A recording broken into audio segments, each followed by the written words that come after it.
never give up. I never give up. I never give up. Hi guys, welcome back to Neff Inspiration, my show on YouTube and as a podcast with me, your host, Stephan Neff. Wow, what a show today. What a topic today. Because I've got Cathy Gabrielsen with me. Cathy is a woman, she's a healer. She is a woman who, through fate, has been thrown in 3 near-death experiences. And obviously one was not enough. So she got the message, and then obviously she needed another little kick. Come on, go out there. Don't you get the message? You need to go out there and change the world and make the things better. So she had 3 goes. And then finally she got that message. And now she is an unstoppable woman out there who is determined to make this world a better place, because these are the messages that she has been receiving. And I'm intensely curious to learn more. Cathy, welcome to my show. Oh, I'm so excited to be here. Thank you so much for having me. Oh, an absolute pleasure. How do you start an interview like that? So when was the first time you died? Yeah. I really like the fact that I didn't get it the first couple of times, So I know, obviously. And there's so many of us are doing exactly that. The universe sends us messages, and you take 5 goes trying to make sure that you got it right. Two no's at the 2 no's were, 2 no's of the light. I got rejected. 3rd time will be a charm for me. Well. So tell us more. How did your life manifest? How did things happen? Well, it was, I was in a really, really dark place. My first near-death experience was when I was just 18, and I was just a young person living the best life. And I had a near-death experience then. Didn't really know what it was. And then I had a second one later in life. And after that, I really hit the bottom. But the truth is, really, I was preparing to hit the bottom for most of my life, because I spent the majority of my life not in touch with myself. I was just like a kind of a lost soul, and constantly living out of alignment with me, not knowing it. And it was really depleting me. And I hit the ground. I hit the ground pretty hard. Mm. The good thing is I knew I was going down. I knew I was going down. But it was tough. It was really tough. What led to the near-death experience? The first near-death experience was a car accident. I was in a car accident when I was in high school with my high school sweetheart, senior year, getting ready to head off to college. And we just went off the road and into a deep ravine on a windy country road. And it was an accident. And we were in a deep hole. And he ended up, he died and was resuscitated many times that night. He had a traumatic brain injury that left him with just the ability to blink his eyes for 20 years, almost 20 years, 19 and a half years. And I went to the light that time. I didn't understand it. I was young. I didn't want to talk about it. I didn't know what to say. I came back very, very spiritual, very spiritual. I was just 18 years old, but I couldn't get enough of wanting to be good and do good. And then, I lived a lot of survivor guilt, a lot of shame, a lot of anxiety, a lot of depression. I was really sad. So I spent years anxious, depressed, and unhappy. I did end up getting married. I had kids, wonderful husband, wonderful kids, but I got breast cancer. And then I had a number of complications with the breast cancer. And after a surgery, I ended up with sepsis, and then was bleeding internally, and had my second near-death experience then. And that, it was twofold. It brought me to my knees emotionally and mentally, cracked me wide open, broke me whole, really, truly, that did. But at the same time, after I healed from the trauma, and from starting to pick myself up from the ground, was when I really, truly realized that the near deaths, both the near deaths and all the trauma in my life was a blessing. And there was a silver lining to every piece of hardship I suffered. When you go back to your first near-death experience, what can you recall from that time? Many of my guests who have been in such scenarios describe the light. But then when you look at the field when you look at many descriptions, it's not always light. There's sometimes other experiences. How was it for you? My first near-death experience was, I remember I was in the car, mud, blood, glass, everything shattered. It was really quiet, except, my boyfriend was moaning. And I just remember a pull. It was, I remember bleeding. I remember being in pain. And I remember it was like a vacuum pull. It was like a pull to something. And it was a beautiful starry night. And it was almost if there was an opening, but it was weird because it's like an opening, but you can't see an opening. So I say tunnel, but it really wasn't like a tunnel. But seeing that experience, then I was just there. Then it was just like as if I just took a breath and I was there. And that time was people having conversations all around me, talking, and I kind of wanted to be like, excuse me, I'm right here. I am here. Here I am. You're talking about me. I know you are. And they were talking, and they were also helping me, like cleaning me, taking care of me, and they were having a conversation about what it would be like if I went back and who would be upset. And I also understood that I had to come back, that it wasn't my time and that I had to heal. And it was truly my understanding that I was going to come back to help heal my boyfriend that was going to go on to live with this traumatic brain injury. And so were these beings that you saw, did you recognize some of them? Were they familiar to you, or were they real beings, or was it just shadows? Yeah, in the first one, they looked more like shadows. But the only thing I can tell you is that I knew them. Like I knew them. And then when I came back and thought about it, and after quite some time, I'm really trying to think about who it was. I truly believe one was my grandfather, because someone there was concerned about how my dad would feel if I didn't come back. And I truly think that he was really instrumental. And I did hear the voice that it's, I did understand I had to come back. It wasn't my time. It wasn't my time. When you say your grandfather, had your grandfather already passed away at that time? He did. Yes. He did. And the interesting thing is he had died, but he had lived a life with schizophrenia. And so I really didn't know him. Wow. I didn't really know him at all. But my understanding now, connecting with the spirit world, is that he's doing the work that he couldn't do when he was in the human body. So he's doing the work that he can do from his spirit body, which is take care of his family. Beautiful. I mean, a skeptic would say, come on, this is what you're telling us here. That is really stuff that has occurred in the emergency department once you had been rescued, or it's a mixture, a drug-induced mixture of the painkillers that were given during the rescue, and the whole thing is happened there. What would you say to that? I would say that's okay. If you can't understand my experience, as an experiencer myself, I couldn't understand it. I didn't make sense. I came back thinking I was, crazy, I thought I was too.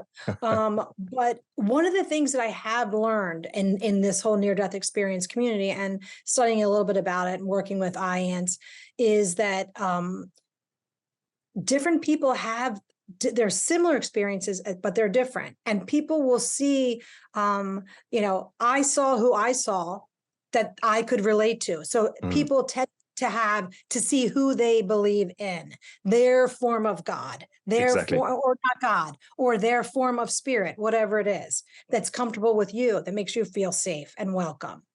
That's my belief. And that is reflected in many of the writings of near-death experiences. So very common what you're saying there. And it sort of makes sense, because if we postulate that there is something or someone out there who wants us to become better human beings, then obviously you want to, in such a crucial moment, you want to create a familiarity, a link, a certain form of trust, so that the messages that are being received, hopefully be received, that they're coming through. It's such a good point that you brought up too, because when we think about death and going, somewhere, where do we go?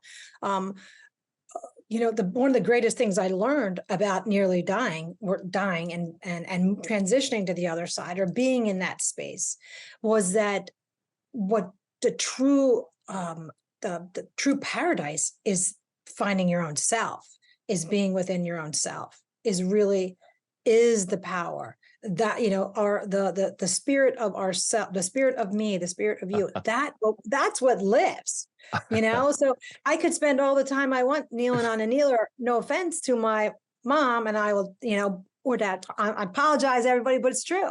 But if I could sit and connect with the divine, the spark of light within myself, which I didn't do for years. You blasphemic witch! Let's burn her at the stake. I know. I probably was. Stephan, I probably was. No, I mean that is exactly what the Catholic Church and the whole development of male chauvinistic attitude in the church basically tried to prevent. The sheer fact that there could possibly be a different interpretation of the words in the Bible, and to find heaven, i.e., to find the heavenly bliss of being in the moment and having energy within you and having everything in balance. Oh my goodness! You're taking that away from the church. What is the church supposed to do now that you're doing it all yourself? They can't have that. Come on. I know. Okay, and so before I now get probably, I don't know, I get probably letters from the Pope and say, hey, that was not fair. So guys, please forgive me if there are some really strong religious believers out there.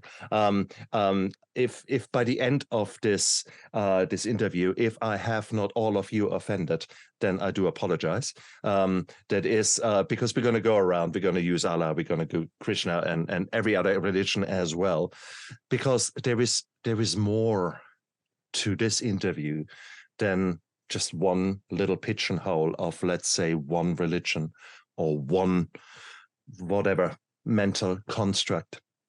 So therefore, please forgive me. Don't go immediately on, he's against Christians. I'm not. But we're talking about something that is probably above and beyond what we understand as churches and as of the construct that we're living here on this earth on. Is that fair to say, Cathy? Yeah, absolutely. I don't study the church and religion. I study spirituality. I connect with spirit, the spirit world, high vibration, and ascended masters that have done really great things in this lifetime. So the first time was the ravine. And having said that, this was a severe motor vehicle accident. We know that about 1 in 3 people will have often quite nasty PTSD from such a motor vehicle accident. And you were describing the anxiety, the depression, the darkness that came after that period for you, the confusion. Here you were a fit and healthy young girl, and suddenly you were pretty smashed up, and probably there was a lot of physical healing involved. So is that not absolutely normal what you're describing, the darkness that followed? Sure. I mean, the near-death experience is, a trauma. The trauma of the accident, led to that PTSD, and the trauma of my sepsis and my second one, made it worse, really. But it is true. I mean, the trauma there was so many forms of it. The trauma was the accident. The trauma was the injury. But the hardest traumas to heal are the emotional traumas, or the wounds, or the feelings that we leave with from the experience. The trauma is holding on to the experience. And my trauma for me after my first one was that I couldn't let go of the experience, because how did I react? How was I afterwards? How did I respond? How did people look at me as a survivor? You know, all kinds of things. And I was traumatized because I survived. The dark set in, and the dark was the worry, and the dark was the fear on so many different levels. The fear of cars, the fear of rain, the fear of anything that might get me in an accident, and the fear, for me, the hardest fear after my first near-death experience was surviving and then having this feeling that I had to heal afterwards. But still, I couldn't tell anybody, because who was I going to tell that I had this healing power? Who was I going to tell? I would have been sick. Somebody would have put me away at that time. So that was really hard. It was hard to rationalize my experience and how I felt in my body and what I heard with living. And that was traumatic for me. Oh, hell yes.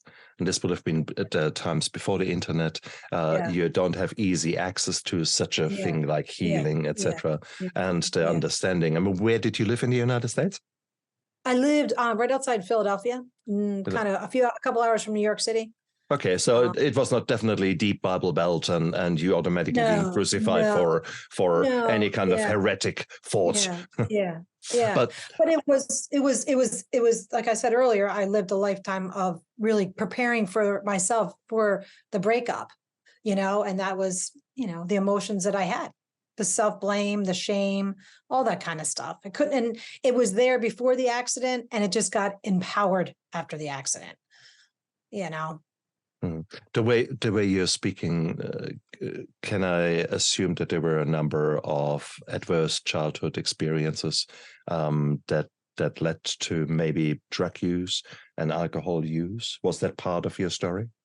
You know what? That's a really good question. I had a very great upbringing. I had a good family. I was not addicted to drugs or alcohol. Okay. I didn't have that experience. Now, the traumas, the inability to control my emotions and holding on to all these experiences of illness. My lifetime was full of illness and pain and suffering and surgeries. And that led to, drinking and taking medication that was prescribed for me to help me all the years. So early on in my life, it was okay. There was the pressure to perform, the pressure to be a good girl, the pressure, all those kinds of pressures, not to be ashamed and that kind of stuff. But the real addiction part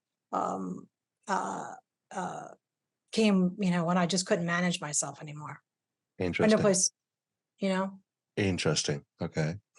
So how long was that period of darkness and of confusion? I think confusion was probably the best thing, because at the one hand, you're driven, you feel a power that is driving you towards healing, towards going out there. Yet you're an 18-year-old in a broken body, who and people will probably say, well, who the hell are you? You to healing? What the?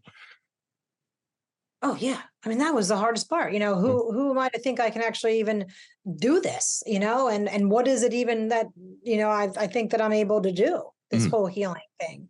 But it was really hard. So I didn't do anything with it. I didn't believe that I had it. I didn't see my boyfriend getting any better, which caused me more confusion, because I thought, I have to heal him, and I'm not healing him.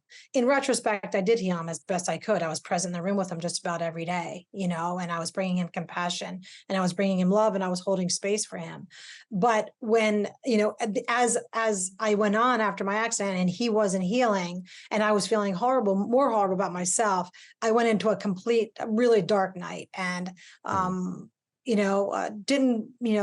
dropped all my belief in anything, and really believed that, then I got breast cancer, And then I figured, oh, well, of course I got that because I'm a shitty individual, and Oh, and then I God. brought more shame and guilt because I brought cancer into my family and I threw a bomb in it. And Where the hell is this? Hang on, where the hell is this shame and guilt coming from? How the hell can you be responsible for you developing breast cancer? And why should you be ashamed of the cancer? I know. It was more being ashamed. Well, I had a mastectomy. I wouldn't look myself. I was a 32-year-old young mom. I couldn't take care of my kids. The shame of asking for help, the shame of, it was all the stuff that I had, all these limiting beliefs that I had in my head that I thought I had to live up to, beliefs that, really weren't mine. That it was okay to ask for help, that it was okay to be me, that it was okay to be imperfect, that it was okay not to be able to be the best at everything, all these things that I had felt. So I was in a dark night after the breast cancer. And then after my second near-death experience, that's really when I really hit rock bottom, because after my car accident, I really got really involved in the brain injured community. I took care of people that were brain injured. After I had cancer, I started a nonprofit. I spent 10 years as an executive director, helping families with cancer. And then so when I go to die the second time and, I'm told I didn't do enough, I'm like, what the heck? What are we supposed to do in this lifetime?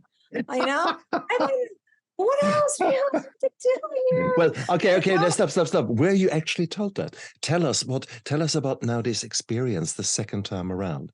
You were seriously sick. Sepsis means that there is an infection that is overwhelming the body, often leading to other organs not working well or even failing.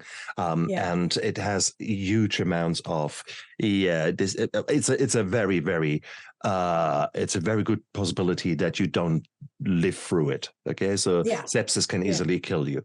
So here you are. What can you remember there? Well, I remember that we were away, me and my husband and my kids, and we were on our first day of vacation, and I was really sick, and they all went to we were all at the pool, and I left, went back to the room. I was really just sick, and I was getting sick, and then I just woke up in the bathroom. I was in my own urine, and I called my husband and I said, there's a problem here. I need to go to the hospital. And then before we went on vacation, just a couple of weeks prior, I had just a minor procedure, breast reconstruction procedure. It's like my 14th surgery. But I had so many, I was like, I'll be fine. Just, lube it up, put some bandages on it, and let's go to on vacation. I turned out that I hitting the gym after my and working out in a sports bra after some breast surgery wasn't the ideal setup for healing. Oh, no shit, Sherlock. No, right? Doc, you're the doc. You know that. But it's so normal. It's so normal. Here you are. You want to grab the life by its balls and want to go get on with it. That is such a natural thing that so many patients experience. It's understandable. But so here you were, septic, and you mentioned bleeding. Where were you bleeding from? Oh, well, that we didn't know that in the beginning. So I went to the hospital and they said, I heard them tell my husband that, I'll be on life support in a couple hours if I don't have, an emergency surgery to take out my other breast. So that happens. And while I was in I had surgery because my reconstruction, the implant was infected. It started from the implant that they had done some work on. Gotcha. So I ended up in the hospital in intensive care for a week. And during that time, I was kind of like floating above my bed. I remember, floating above my bed and being in the room and telling my mom when she came to visit, I'm like, I'm dying. And she's like, no, you're not. And I said, no, I know I am. I had done this before. I know, I feel it. I feel it. And this time was a little different because I could actually see the light, almost kind of like felt like there, and kind of going towards it and coming back and going towards it and coming back. And I finally decided to go. And that time it was a longer experience on that side. There was more levels there was more, what felt like more places I was going to, like kind of leveling up more, where the first time it wasn't like I was going up. I was just there. I was just there in the experience.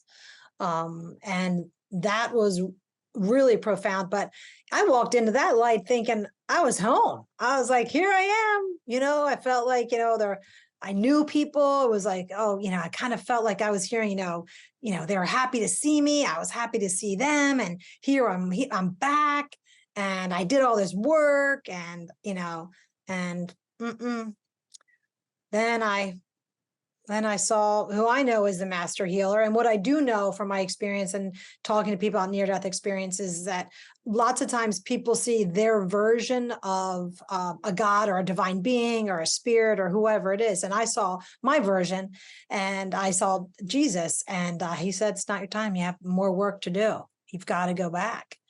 And I remember crying, and I thought that in retrospect, I thought that's so interesting, because I believe consciousness continues. So that means there must be at some emotional level, people continue, because I was feeling when I was in that other space, and I came back. And when I came back that time, that's the dark set in. May I ask to actually confirm that it was a near-death experience? Are you able to look at your medical records in ICU and to actually see that bloody well, her blood pressure was 40/20, or actually she was flatlining or anything like that? Yeah. Was there a correlation in your physical body with what had occurred? Such a great question. So I left out of the story because I didn't want to take up too much boring time about hospitals and illnesses. So I tried to fast track. So what happened was I was in the hospital for about a week, and I couldn't breathe. And I kept telling them I was having a hard time breathing. And I just felt nobody was listening to me, and I wasn't getting any better. Bacteria-wise, the infection was getting better, but I still couldn't breathe, and I felt really weak, and I wanted to get home. I figured, Philadelphia hospitals are better than where I was. And so I checked myself out of the hospital against doctor's orders, and I went to the hotel. I know, Doc, bad move. Just like, can I just roll my eyes really, really wide? Just for those people only listening to it, imagine big rolling eyes on me. I know, yeah. And so I checked myself out and went back to my hotel. And when I got back to my hotel, I thought, oh shit. Oh, what have I done? What have I done? I'm not well. And I still couldn't breathe. And so what had happened was I later found out that I was actually bleeding internally and from the original surgery, and that my lungs were filling up with blood. Yeah. That'll do the trick. So to answer your question, no, I didn't. I wasn't in the hospital at the time. Right. Yeah. But if your lungs filling up with blood, I mean, for those of you out there, you've got about 5 liters of blood in your blood vessels, and that's normally where they stay. But if you lose sort of half a liter, well, that's neither here nor there. Once you lose a liter or two, now you're getting really into trouble. And your lungs can easily hold 2-3 liters without blinking. So therefore, this is a potentially very disastrous and life-threatening situation. Okay. So no, fair call. But here you were. A second time, you were transiting, so to speak. You were, was there again light there? Was it again a similar bright thing? And the people or the shadows or the beings that you met, they looked familiar or felt familiar to you. Could you recognize them this time? It's really interesting. I knew that I had my family. I knew that I saw family, but it was like kind of like we had this embrace. Can I say I know for sure I saw my grandmother? I don't know, but it feels like I saw my grandmother, if that makes sense. Yep. I know I heard music. I heard beautiful sounds. It was like a beautiful, beautiful. Hearing beautiful music. I remember hearing beautiful music. Let me say it was not Another One Bites the Dust. Nope. Stairway to Heaven. Nope. Nope. No, it wasn't. Okay, just That checking. would have been so funny. Yeah. Just Damn, checking. I wish yeah, I never thought about that. I don't remember the soundtrack, but No, for us, it's often a bit tricky. It is from that we have got radio on, and it has occurred that a patient was being wheeled into one of these songs, and wow. you quickly find out if a person actually has good humor. Wow. But sorry, I just was trying to put a bit of humor into this very, very wow conversation here, because if you keep it real, I mean, here you were, there was darkness all the time, yet here you were embraced by light. Here you were embraced by someone that you felt, well, he's quite important, this Jesus dude. I know him from somewhere. Did you realize it then who was talking to you, or who was communicating with you? Like I said, I truly believe we see our version, and so I knew that's who I was seeing, and that's who I was seeing when I was there. But I think a really important thing that I missed to say in that whole transition process was the feeling of peace. And it was really powerful, because I worked so much in the cancer community with cancer patients and people that were dying and people that were sick, and we see them physically suffering so much. And I was suffering at one point, God knows, not like the people that have transitioned from cancer, but I was suffering. But then there was a complete peace. As like nothing would bother me. And even thinking about the fact that I had young kids, and my kids being at home, we would think, what kind of mom, would be okay moving into that space? It was just as if everything was okay. Everything about everything was going to be okay. It was a tremendous feeling of peace. And that's one thing I do like to share, because here on earth, we witness a number of people. Likely your people listening today have helped somebody cross over, seen somebody die, and think that they're suffering to death. But there is a moment of peace that's really profound. And that's so beautiful. Oh, absolutely, please. And that's so beautiful to say. Also, for the skeptics out there listening in, you could have argued up until now that she was in intensive care. They probably just gave her a big bolus of a painkiller, which makes her nice and floaty and nice and relaxed and peaceful. Well, no, sorry, she was in a bathroom. She was in a hotel. There was not this quick chemical fix that might have been misconstrued as this feeling of peace. Okay, wow. How long was that communication? Often people say it is a communication. It's not words that somehow this being often is described as just being there, and somehow all this information is downloaded like a transfer of information, rather than words being listened to. Was that similar to you? Did Jesus talk? Yeah. And that, some people are like, oh, you talked, he talked to you. Because I know some people in their experiences, they don't hear anything. I heard, it's not your time, my daughter, you've got to go back. Okay. And I remember feeling love. I remember being wrapped in the energy and the experience of love. But one of the things I think is important to share with people is that in that experience, I moved to another plane of existence. I moved to another level of vibration. And that was a really amazing experience. But what I've found, we all living here in earth, in our bodies here, we truly do have the ability to access those levels here ourselves. We do. So it's not just to someone that dies. We can all access the spirit world. We all have access to it. You just keep your mind open, have a good vibe, let go of those dark energies, and you can really, really travel. Nice segue, but I don't let you get there first because very simple. This can be just heard as a platitude. You can all be happy. No, there is a bit more to that, because you, the second time around, you obviously made it. Congratulations. And congratulations to the medical team who obviously got to you in time and actually helped you sort you out. Yes. But you said then thereafter, you really fell apart. Yeah. Why? What was dragging you down?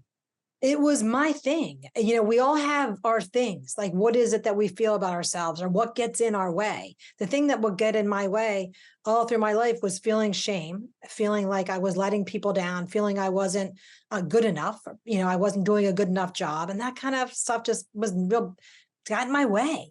And I came back, and clearly I didn't live a good enough life. So I'm not a good person. You know, I'm not able to. Yeah, I know. Crazy, right? That I had this feeling. It was so dark. That's where I created my own darkness. My mind created my darkness. And I just had this, I fell apart because I was scared I wasn't going to be good enough to ever get into the light. You know, I was rejected twice in my lifetime. What was I doing wrong? How was I living wrong? What was I doing wrong? And, you know, when the first time I had this understanding that I had to heal, right? I knew I had to come back and heal. I didn't know what that meant. And then I had my second near-death experience, and I come back and I have more work to do. I'm like, what the hell am I supposed to do? What am I doing wrong in my life? And I truly believe what the message was that I had just never done me. That I had never lived my life, that I had spent an entire lifetime of living everybody else's playbook, everybody else's rule book, everyone else's beliefs, taking care of everybody else. I just was a lost soul. And my darkness was being lost from myself. I was just really lost from who I was. And when I fell apart, I knew that if I didn't pick myself up, I would be in rehab. Or I had suicidal ideation. I was low. And I knew I just had to get myself back up. I had to figure out what I needed to do in life. And when I thought about everything I had done, I was like, what about me? I don't even know what I want. Well, I didn't even know myself. I didn't even know what my favorite color was. I didn't know what my favorite food was. And that's really where I started. That's where I started. I started to get to know myself. It was as if I was meeting myself again for the first time. And I thought, okay, we got to do this. Okay, you and me, we got to figure this out. I got to figure out what I'm supposed to do. And nice to meet you, Cathy. So where do we begin? Wow. Okay, now some of the things we can explain very easily with the sheer trauma that your body has undergone, the sheer fact that your blood levels would have been low, you would have been stripped of your vitamins, everything that really nutritionally was needed was stripped bare. If your body is a big store of things that you need, there would have been empty shelves everywhere. So needless to say, there is a period of months for you to feel low, to feel no energy, etc. So some of the things we can easily explain from that. Having said that, I now let you go further because there was this darkness there. You had this compelling drive to heal. And I know nowadays you have gained a far better understanding of the spirit world and of don't want to give too much powder away, but I mean, what was the first experience that led you out of the darkness? When did you realize, actually, now I know how I can move forward? That's a really good question, because it feels like it wasn't just one thing. It was just like a path. The key to me was I wanted to be okay. I really wanted to be okay. And I knew years ago when I had cancer, I had worked with an energy medicine practitioner, and I thought, I'm going to find somebody to do this. And I couldn't find anybody in my town. So I started to study about the chakras and the human energy field. And I thought, well, if no one else can heal me, I'll heal myself. And that's what I did. I just I just meditated, and I sat next to trees, and I talked to the animals, and everybody already thought I was crazy. I was popping pills and Ativan and Zoloft and Concerta and anything, so hug some trees and talk to the squirrels, and they're not going to think anything different. But I did. I spent time in nature. I meditated. I journaled, and I just got to know myself, And it sounds so stupid, but there is such healing. a power there, because what we're really talking about is different levels of energy that surround us.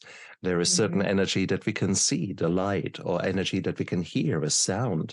But there's God, there is so much more out there that we have absolutely no clue about. And now again, skeptics will say, "Oh, bullshit! Here we know we are the masters of our knowledge and understanding. Look how evolved we are." Yeah, right. Okay. You tell me how Wi-Fi works, okay? Something that you use every day with your phone. Exactly. Explain that to me, Good okay? point. Oh, I love that line. I'm going to use that. Yeah. Exactly. I knew I wasn't able to really manifest the gifts that I knew I was given when I had my near-death experiences. I knew I was receiving something. And when I went back to think of it, when I was in the line, like seeing people, I remember receiving. I was receiving these gifts. And I wasn't able to really manifest what I had until I cleared my dark, until I let go of the anger, the shame, the lack of self-worth, the lack of self-love. All the stuff that led me to want to smoke a pack of cigarettes and drink a bottle of wine every day, And that's breakfast. Yeah.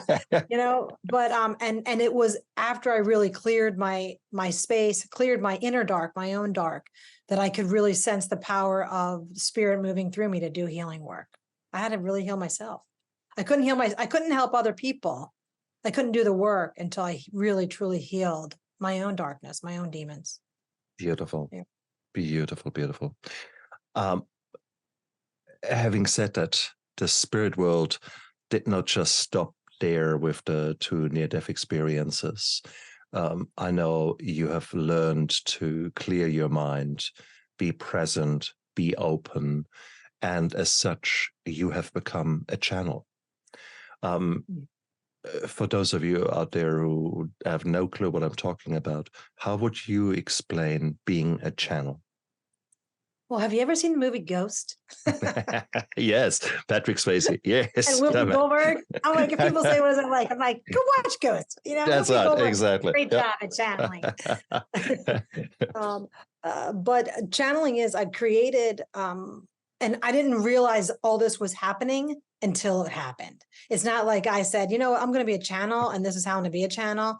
I didn't know I was a channel until I realized I was a channel. And I didn't know how that happened until I realized what I had done and experienced. But it was just cleared my space enough. And I connect to a really divine healing light, different versions of spirit, primarily a divine feminine. I really connect with divine feminine energy, and I can feel it enter my body, and it takes over my whole entire body. And sometimes I hear different words beforehand, but it's usually a feeling, and I can feel it come in very powerfully. Sometimes it comes in on a subtle note, but I can feel it as it leaves my body, and the work is done, and it's coming through me for the person I'm working with. So it's truly coming for the person that I'm actually working with when I work with people, for them, to help them heal the blocks that are in the way of their soul's purpose. It's really what it is. It's about saving souls, getting back in touch, getting in alignment, letting go of the dark attachments. That's how it helps. The force or the energy that is coming through you, do you see it or do you experience it in any other way? For example, let's say a person who believes in Allah is sitting in front of you. would you experience Muhammad, or would you experience any kind of the caliphs, or would you rather experience just something? Yeah, typically, I don't see it coming like all the time. I mean, yesterday I had a session with a client, and I ask who's coming to myself, who's coming, because I'm feeling somebody come, and I usually can sense them or see them or hear them. But yesterday it was different. I saw a different view of it.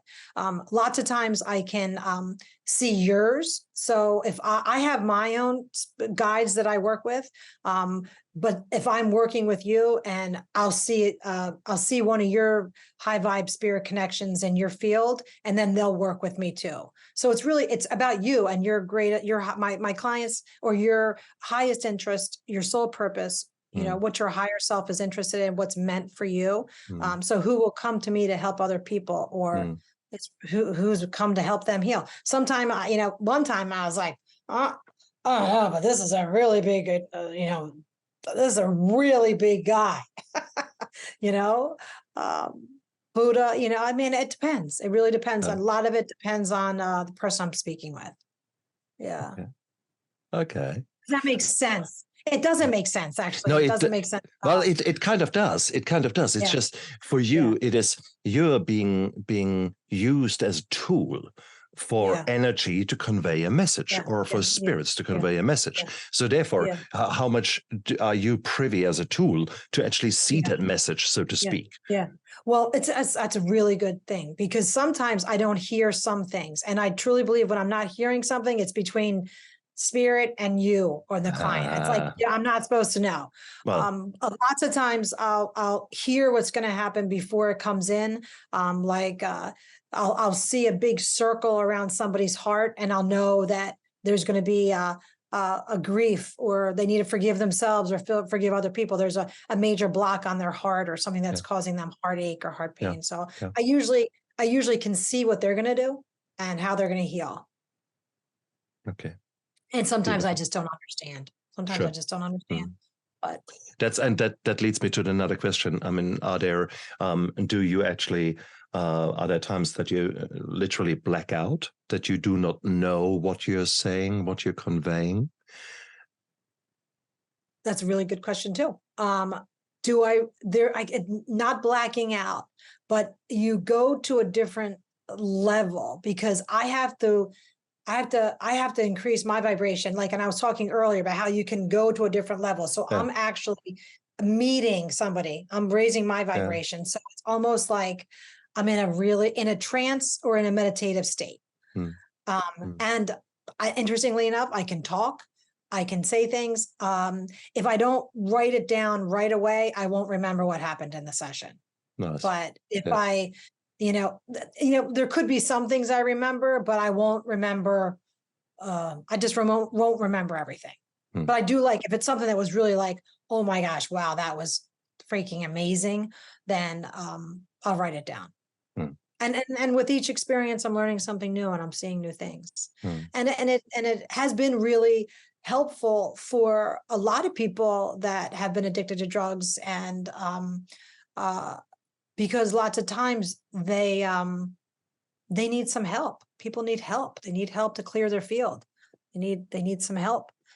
Depressed people, sick people, abused people. I mean,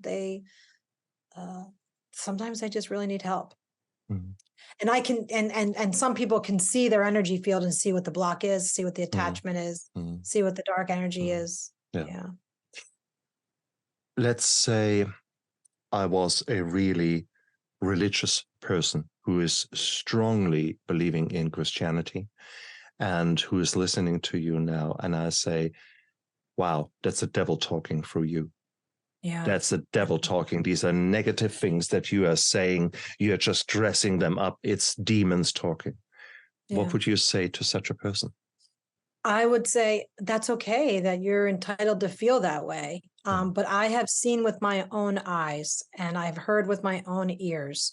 I've seen Jesus and I've felt his arms and I see the Blessed Mother and I feel her presence and I hear her messages and they are true to me. And what I do, I truly believe is just what Jesus did. He was a living human being that lived a body that healed people and helped people through the energy of love. And that's all I do.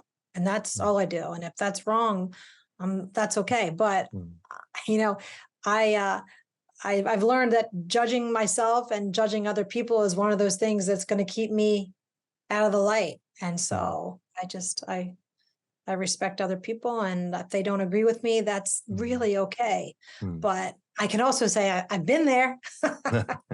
You know, I've been there. Yeah. Well, I know.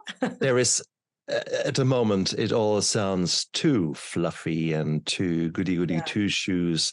There is, if we postulate that there is a spiritual energy out there that is supposed to help us become better human beings, and I certainly subscribe to that, I certainly believe that, because I certainly feel driven by a similar force to speak out, to go out there and be the candle in the darkness for others. So I'll accept that there is this spiritual driving force. The moment I accept that, I also need to accept that there are negative forces at work. Have you felt negative forces, and how do you label them not label them, how have you experienced them? I've experienced them, you know, with myself. I've experienced them with other clients, but I think what I realize is that there is a lot of lost, you know, disembodied souls that either aren't in the light or they don't know where to go. They're not in their home. And they're just really, really lost souls sometimes, but I see all different versions of it. I see, I've seen, holy, you know, they look like priests, but they're claiming to be a high priest, but they're not. It's kind of like the devil in disguise. I've seen the devil totally in disguise and been blinded by that, you know, been misguided. I've also, seen all kinds of stuff.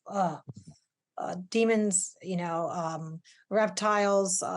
Lots of times, people inadvertently travel to that other planes that I talk about. Sometimes through drugs, sometimes at the hands of somebody else, maybe hypnotherapy or something. And in that expansion of their energy, we can attract other entities, other spirits. And it sounds crazy, but I've seen it. I've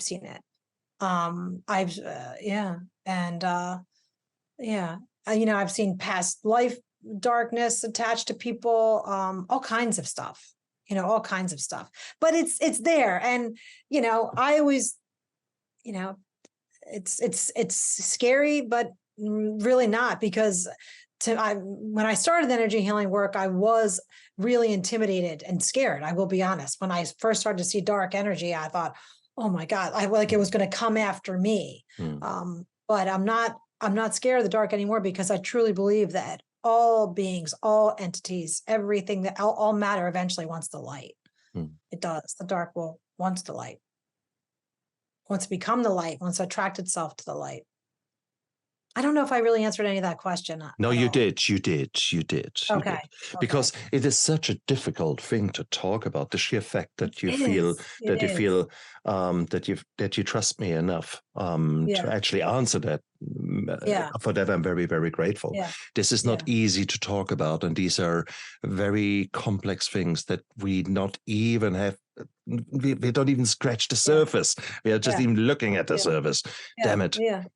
Many of us, and probably many of the listeners and viewers here, will think, wow, the two of them, they really lost it today. And yet at the same token, I want you guys to explain to me that you're sitting in a car at the traffic lights And suddenly you know that 2 cars back on the left, someone is looking at you. And you turn around and the guy goes, looking all around, is being embarrassed that you have looked in his eyes. How the hell did you do that? How did you know that that person was looking at you? Okay, so explain that to me, and you can't. So there are so many, I've got goosebumps here. There are so many things that we have no clue about. Your sixth sense, okay, your gut feeling, your intuition. Well, how does that all, déjà vu, you know, all those kind of things. There is so much out there. We increasingly begin as doctors to realize the impact of trauma in previous, not lifetimes, but in previous generations, that is handed down genetically, the impact of some very nasty trauma. And if you think about the world wars that have shaped our world, and the severe depressions economically, all the other things that have occurred, all this trauma is handed down genetically. So so if we now begin to accept that, is it now also not time to accept that there is a certain amount of energy there, and that we just have no clue? And I give you one more example. If you have got something nasty happening in your body, well, I put you into an MRI scanner, and I want to get some nice pictures. Well, guess how an MRI scanner works? You actually put a certain amount of energy into the body. The atoms vibrate and have a different frequency, and jump to a different frequency, jump back down, and different tissues do that in different ways, and that causes a picture. Now, you're telling me you're not an energy being when I play with energy in order to get a picture out of you? Well, come on. So here you go. There is so much we don't understand. And therefore, it is such an honor for me to talk to someone like you, who is just beginning to understand a bit more about the energy that is surrounding us, that makes us, I postulate, because we're all energy beings, we are all energy life forms, and it is a gift, I think, that you have developed, that you're allowed to be used as a channel, that you're allowed to have these inputs, these new experiences constantly. What would you say to people who are trying to do exactly the same thing but are using medications, MDMA, so ecstasy, or psilocybin, or any of the other psychotropic drugs that are similarly putting you into a different human experience? Is that the same thing? So people might not like this response, but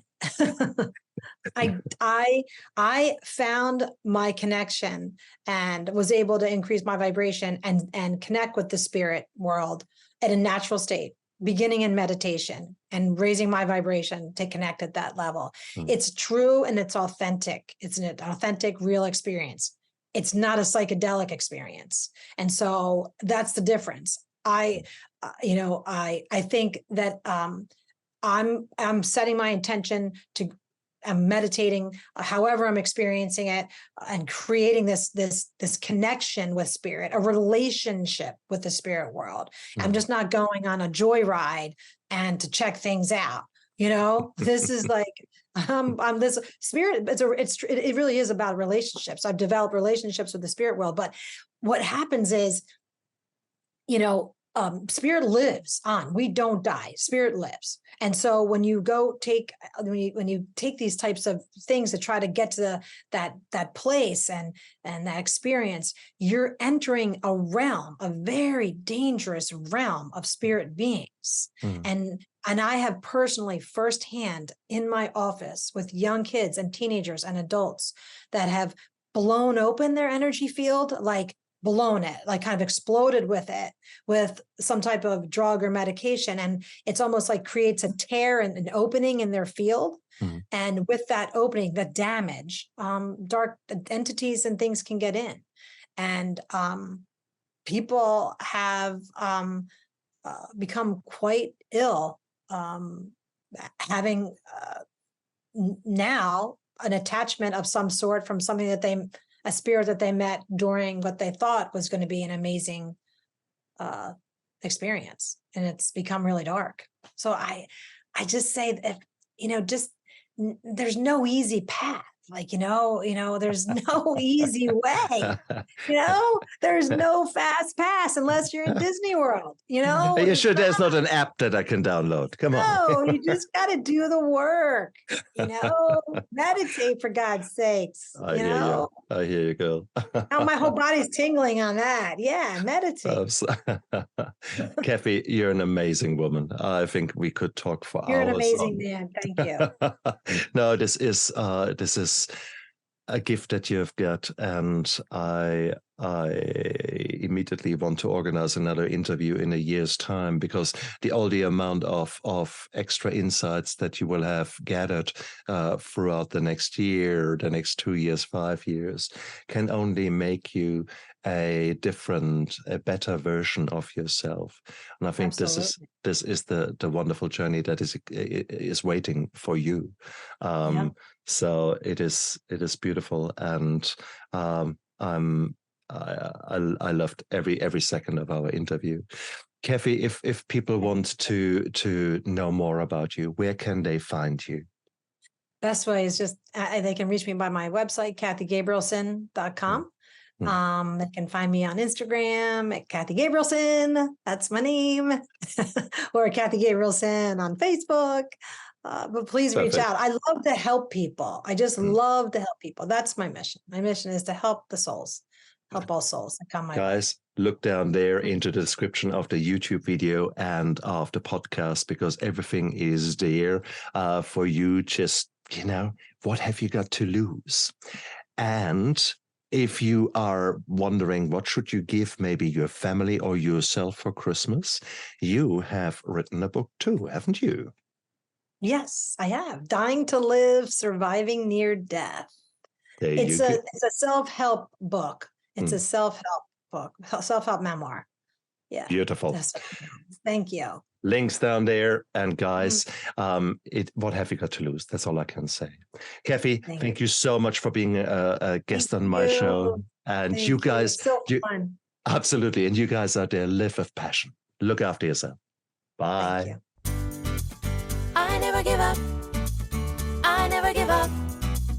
I never give up. Turn around.